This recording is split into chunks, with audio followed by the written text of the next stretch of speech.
বন্ধুরা, মশা এমনই একটা অপকারী পতঙ্গের নাম যেটা নাকি আমাদের দৈনন্দিন জীবনকে ওষ্ঠাগত করে দিচ্ছে দিনের পর দিন। আর এই মশাবাহিত কিন্তু বিভিন্ন রোগের কারণে আমাদের মানব জীবনে কিন্তু নেমে আসে বিভিন্ন অসুবিধা বা বিভিন্ন রোগব্যাধি কিন্তু দেখতে পাওয়া যায়। আর এই মশার থেকে বিভিন্ন রোগব্যাধির মধ্যে ম্যালেরিয়া, ডেঙ্গু, কলেরা এরকম অনেক রকমের রোগব্যাধি হয়। এমনকি মানুষের মৃত্যু পর্যন্তও হতে পারে এই মশার কামড়ের ফলে।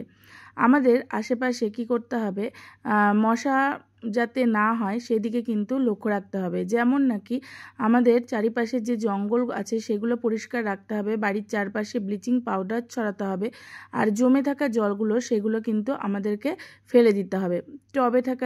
টবে জমে থাকা জল বা বিভিন্ন জায়গায় যে আমাদের বাড়ির চারিপাশে যে জমে থাকা জলগুলো আছে সেগুলো কিন্তু আমাদের ফেলে দিতে হবে, কেননা এই জলের মধ্যেই কিন্তু মশা ডিম পাড়ে।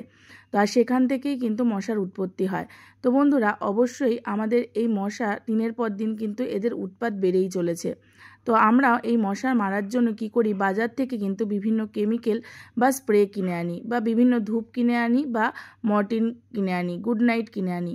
কিন্তু এটা আমাদের শরীরের পক্ষে কিন্তু অনেকটা ক্ষতিকারক। কিন্তু মশার হাত থেকে রক্ষা পাওয়ার জন্য কিন্তু আমরা এই সমস্ত জিনিসের উপরই ভরসা করি। অনেকে আছে এই গন্ধগুলো যে সহ্য করতে পারে না, তাদের কিন্তু মাথা যন্ত্রণা হয়। এছাড়াও অনেকের আছে যে এই ধূপ বা গুড নাইটের বিভিন্ন কেমিক্যাল স্প্রের ফলে কিন্তু শ্বাসকষ্টেরও সমস্যা হতে পারে। তো বন্ধুরা, আজকে তোমাদের সঙ্গে শেয়ার করব ঘরোয়া পদ্ধতিতে যে কিভাবে তোমরা মশা হাত থেকে রেহাই পাবে। তোমাদের ঘরের আশেপাশেও কিন্তু এই মশা উৎপাত হবে না। তার জন্য দেখো, এখানে নিয়ে নিয়েছি একটা রসুন। তো পুরোপুরি একটা রসুন এখানে দরকার পড়বে না, জাস্ট রসুনের কতগুলো টুকরো আমার এখানে লাগবে। তো এখানে দেখো 4টে থেকে 5টা আমি রসুনের কোয়া নিয়ে নিয়েছি। এরপরে রসুনের এই কোয়াগুলোকে কি করব, এরকম এক জায়গায় করে খোসাগুলো কিন্তু এরকম ছাড়িয়ে নেব। পুরোপুরি ছাড়ানোর দরকার নেই, উপরে যে খোসাগুলো আছে সেগুলো ছাড়িয়ে নেব। আর এখানে দেখো 5টা মতো আমি কোয়া নিয়ে নিয়েছি। এরপরে কি করব, এই রসুনগুলোকে কিন্তু আমার থেতো করতে হবে। তো একটা ছোট হামালদিস্তার সাহায্যে এখানে কিন্তু আমি রসুনটাকে ভালো করে থেতো করে নিচ্ছি। বন্ধুরা, এটা যদি তোমরা দিনে দুপুরবেলা করতে পারো তাহলে দেখবে তোমাদের ঘরে যে মশার যে উপদ্রব দিনে বেড়ে গেছিলো সেটা কিন্তু একদম কমে যাবে। কেননা মশা কি হয়, এই সমস্ত গন্ধগুলো কিন্তু একদম সহ্য করতে পারে না। আর এর ফলে কিন্তু আমাদের কিন্তু কোনো অসুবিধাই হবে না, বরঞ্চ এটা আমাদের আরও উপকারে আসবে।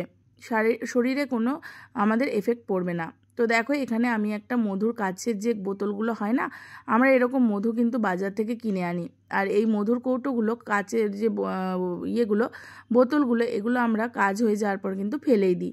তো এই বোতলগুলোই আমি রেখে দিয়েছিলাম। তো কি করছি দেখো, এই কাচের বোতলটার মধ্যে এই ঢাকনাটার উপর একটু চাকু গরম করে এরকম ফুটো করে নিচ্ছি। বন্ধুরা, এই যে আমি জিনিসটা করছি এটা কিন্তু তোমরা কাচের বোতলের মধ্যেই করবে, কেননা যদি তোমরা প্লাস্টিকের বোতল এখানে ইউজ করে সেক্ষেত্রে কিন্তু গলে যাবে। তো তার জন্য কিন্তু এখানে মোটা যে কাচের বোতলগুলো আছে সেগুলোই কিন্তু তোমাদের ব্যবহার করতে হবে। তো দেখো, এরকম ঘুরিয়ে ঘুরিয়ে কিন্তু, যেহেতু এই উপরটা একটু শক্ত, তাই আমার কিন্তু চাকু গরম করেও একটুখানি আমার টাইম লাগছে এই ফুটোটা করতে। তো এটা আমি কি বানাচ্ছি বন্ধুরা, এটা কিন্তু আমাদের আগেকার দিনে দেখবে ঠাকুমা দিদিমারা কিন্তু লম্ফ ইউজ করতো, যেটা নাকি এখন আমাদের দেখতেই পাওয়া যায় না। তো সেরকমই এই লম্ফের মতো আমি এখানে একটা তৈরি করে নিচ্ছি, কেননা এখন কিন্তু বাজারে আমাদের লম্ফ দেখতেই পাওয়া যায় না, কেননা এখন দৈনন্দিন জীবনে অত্যাধুনিক যে ইলেকট্রনিক্স জিনিসগুলো সেগুলো চলে এসেছে। এখন কারেন্ট অফ হয়ে গেলে কিন্তু আমরা আর এই সমস্ত ল্যাম্পোর ভরসা করি না। তো সেই জন্য কি করতে হবে, আমাদের ঘরেরই তৈরি করে নিতে হবে ল্যাম্পো মতো এরকম একটা জিনিস। এরপরে দেখো, এর মধ্যে দিয়ে দিয়েছি কিছুটা পরিমাণ কেরোসিন।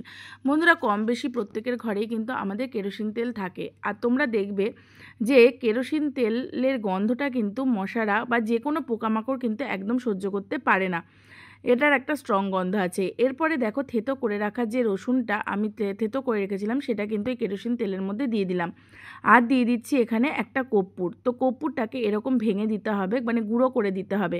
এখানে কিন্তু ন্যাপথলিন তোমাদের ব্যবহার করা চলবে না, কেননা ন্যাপথলিন যদি তোমরা গরম দাও তাহলে কিন্তু সেটা কেরোসিনের সংস্পর্শে এসে গলে যাবে না, কিন্তু কর্পূরটা কিন্তু গলে যাবে। এরপরে কি করবে, এরকম একটা সুতির ন্যাকড়া নিয়ে নেবে, ন্যাকড়া নিয়ে সেটাকে একটা সলতের আকার দিয়ে দেবে।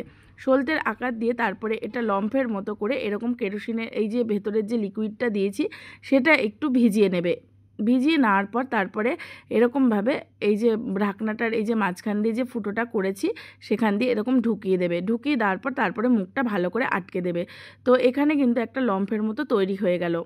তো বন্ধুরা এরপরে কি করব, এই যে গন্ধটা এটা এরপরে তোমরা কিন্তু জ্বালিয়ে দেবে এই যে সলতেটাকে জ্বালিয়ে দেওয়ার পর এর ভেতরে থাকা কেরোসিন তেল, রসুন আর কর্পূর যতক্ষণ জ্বলবে দেখবে এর মধ্যে থেকে একটা স্ট্রং গন্ধ বেরোচ্ছে। আর এই গন্ধের ফলেই কিন্তু মশারা বা মাছি বা বিভিন্ন পোকামাকড় কিন্তু ঘরের ধারে কাছেও ঘেঁষবে না।